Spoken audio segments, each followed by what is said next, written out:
so nice to see that there's still a place for top quality creative even in the modern world. It struck me listening to Norm, there had to be a point when, you know, the Luddites in the Industrial Revolution, where they eventually decided, right, enough with this technology, we're going to break all of the water looms and all the rest of it. There had to be a tipping point for them. There had to be a point where they said, okay, we can live with the steam engine, we can live with the water jenny, but spinning looms, right, that's the breaking point. I think from my perspective, discovering that your shoes will tell your friends whether or not you went running. You'll be woken up by half-naked Japanese women, and your dead grandparents will be emailing you in perpetuity, is the point where you say, well, I'm just going up a mountain and backing out of it altogether. Central to what Norm talked about, obviously, or at the heart of it, was social networking and social media and the use of it. Our next speaker is going to get into that in more detail, and also get into user-generated content and which brands so far have actually managed to use user-generated content to their own advantage. He's head of digital for Mindshare Ireland. He's Ciarán Norris.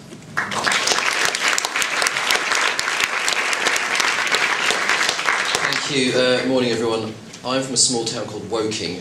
There is no prize for anyone who knows where that is, I'm afraid. Although, of course, if any of you are... Anyone here an Everton fan? We nearly beat them in the FA Cup once. That's about as much as I've got. And Paul Weller from the Jam, of course, the greatest living Englishman.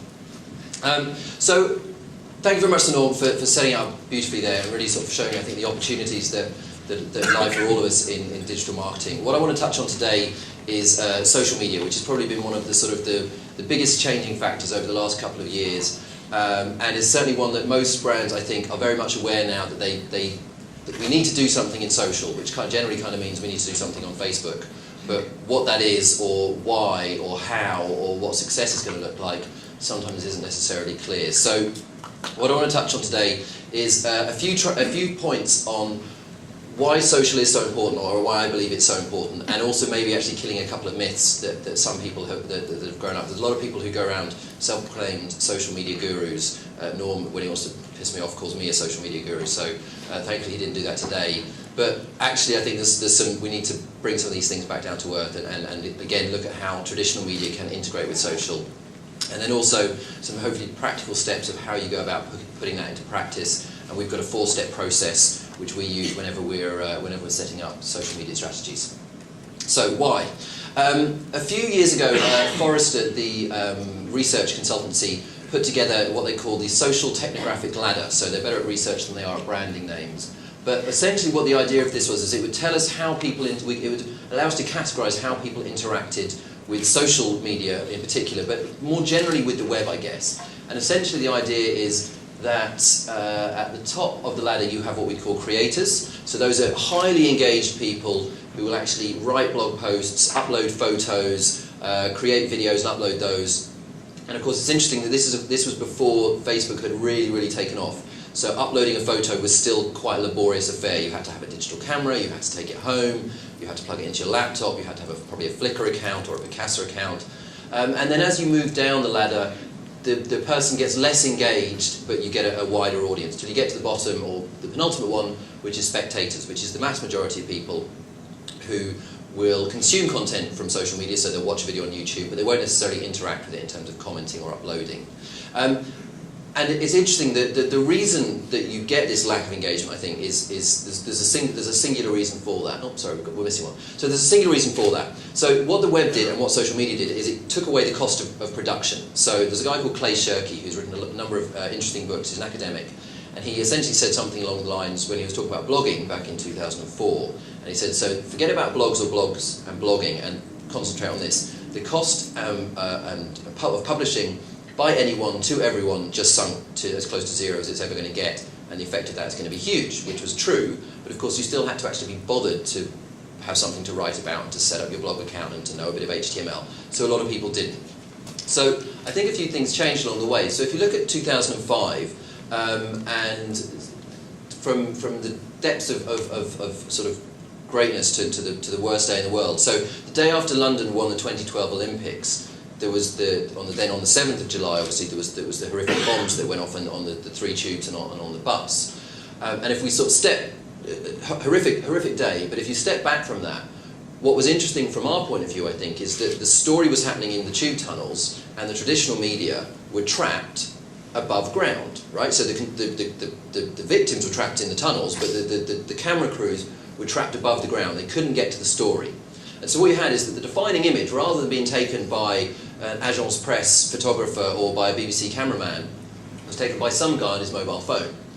Now, this would then, you'd think, say, okay, well, user-generated content has conquered the world. Well, not quite, because A, the picture quality is crummy. I'm sure that wasn't really the first thing on his mind, but the picture quality on mobiles at that time was really pretty poor. And the way this became a defining image is when he got above ground, he then emailed it to the BBC. So he has the means of production, but he doesn't necessarily have the means of distribution. Okay, so there's still barriers in his path. Now, if you move forwards to 2007 or 2008, I can never remember exactly when it was the launch of the iPhone, of course. So, I mean, Vinny's going to go into a lot more detail, but essentially, when people have a really basic WAP-enabled phone, so a really tiny little sort of, 10 quid phone, which does have internet access, but it's got a tiny little screen and a small keypad, only 10% of them will use it to access the web. When you move up to a sort of a basic level smartphone, so anything other than a sort of iPhone or an Android, so Nokia 95 or a BlackBerry or something like that, around 55% of them will do that. When the iPhone came out, for a number of reasons, the size of the screen, the ease of use, the functionality, the fact that Apple insisted on flat rate data bundles, so you got as much internet as you could use for a single price rather than charging for each bit of data you downloaded, although of course mobile companies are rolling back on that now, you suddenly had 80% of people who were using it. So the mobile web had gone from a sort of a theory, people saying the year of mobile is coming, and it actually came around. So what that means then, if we think about it, is you've got hundreds of thousands, if not millions of people walking around the world who've got essentially a device which has a camera on it. It's constantly connected to the web. It costs them nothing to connect to the web, and they can and they will use it to do so. So what then happens, it's not that the iPhone causes planes to crash, although of course for those of you who disobey the pilots and the air stewardesses, I think they will if you do it during takeoff, so please don't, because I get very nervous. No, really, I will grass you up. Even with the headphones on, I'm sorry. But anyway, so what happens, of course, is you have an event like the London bombing. So, of course, thankfully with this, there was no fatalities. So this plane crashes in Hudson, just off of New York, and again, the person who takes the photo isn't a professional journalist. He works, I don't know what he does, he's probably, like Norm said, he probably likes Star Trek and is into data, but he's going past on a ferry and he takes a photo on his mobile phone, on his iPhone. Within one click he's uploaded to the web, within another click it's gone onto Twitter, and within 3 clicks through the network effect, it's been distributed and gone sort of three times around the world before the BBC, ITV, NBC have got their shoes on. So the means of production were always there. The cost of production was always zero, but the means of distribution hadn't been there before the rise of social networks and the rise of proper digital mobile phones. So essentially, that's a long way of saying that the ladder has fallen over. So the ladder is on its side. There is no longer any barrier to entry for people who want to create content and want to pass that along. Now, if you've only got 3 people following you on Twitter, does it really matter? It's kind of, if the tree falls over in the forest and kills a philosopher, does anyone care? We'll never know. But what's interesting, of course, is that most people's journey, and it's the one thing we haven't really touched on today, and I guess it's going to be assumed most people are reasonably au fait and are reasonably comfortable with this, is that search is still where most people's digital journey begins. Google is your homepage, and people browse using Google. So even if they want to go to the RTE website, they won't type in rte.ie, they will go to Google and type in RTE into Google. So essentially what appears in the search results is your brand's homepage. And what Google are doing, and Bing and Yahoo, is they're integrating real-time updates. They're integrating real-time search. So you have the search results there, which include Twitter.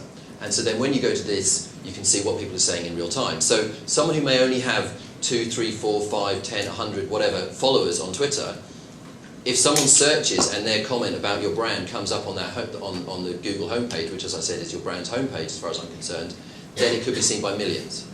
So you need to be aware of the fact that user-generated content you don't have to have many friends to actually get this sort of stuff out to a wider audience.